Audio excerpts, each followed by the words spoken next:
Já nessa primeira aula de exegese, nós vamos falar da importância da introdução. Já dizia um amigo meu, sem introdução, o pregador não prega. Vamos lá? Você está passando na rua, encontra um amigo falando no telefone, mas aí você quer dar um recado para ele. Aí você vai fazer o quê? Você vai esperá-lo, né?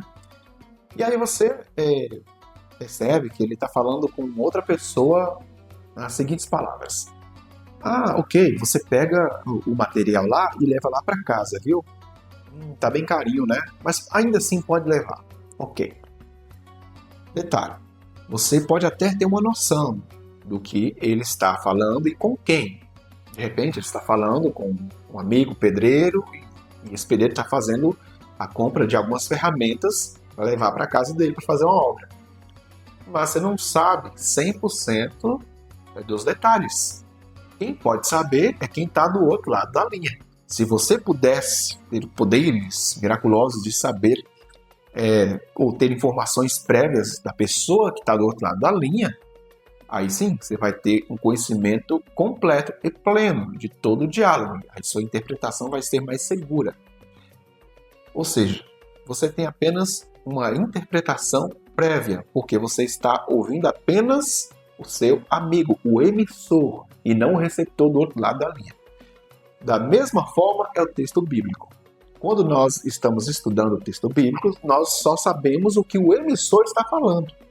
Para isso, nós temos que entender ou ter informações prévias do receptor, ou seja, do primeiro público ouvinte. Por exemplo, Paulo não escreveu diretamente para mim nem para você. Ele escreveu para os seus irmãos, para a igreja lá do primeiro século. Então, às vezes, os autores bíblicos vão utilizar termos em que pressupõe-se um conhecimento prévio dos ouvintes primários. Por exemplo, o evangelista Mateus, ele, ao falar de comportamentos ou os ritos judaicos, ele não vai entrar em muitos detalhes porque ele escreveu para os judeus, então não precisava explicar. Já João, ele, quando vai falar de ritos judaicos, ele explica o nome, o porquê que faziam isso, porque pressupõe-se que ele escreveu para não-judeus também. Perfeito? Então, faça necessário esse conhecimento prévio do público ouvinte, não apenas do autor e o que ele está falando, mas sim detalhes, né, da vida, o contexto histórico, religioso, político, geográfico dos primeiros leitores. E é aqui que muitos pregadores erram. Ao pregar um determinado texto, eles leem o texto e já começam a aplicar para a igreja. Leem o texto e depois dizem, isso que Jesus está falando para nós. Não, primeiro estude o que Jesus ou que os autores bíblicos disseram para os primeiros ouvintes e depois aplica. Se você pular essa importantíssima etapa de investigar mais sobre o público ouvinte, o primeiro público, a sua interpretação da escritura estará comprometida, ok? Então, como nós fazemos isso? Livros de introdução. E aqui tem um nas minhas mãos.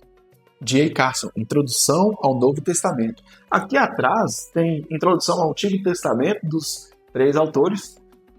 William Lysol, eu não sei pronunciar, tá? Então, a introdução vai responder perguntas como: que situação motivou o autor a escrever esse texto? Como ele soube daquele problema? Que relação prévia tinha com os destinatários? Ou que atitudes aparecem de ambos os lados daquela carta? Entende? Então, essas perguntas vão nos ajudar a captar o outro lado da conversa, o outro lado da linha telefônica. E é por isso, pessoal, que sem estudar a introdução, ninguém prega. Porque aí você vai estar apenas absorvendo um lado da conversa. Isso pode comprometer na sua interpretação. Então, antes de estudar ou pregar o texto, examine a sua introdução.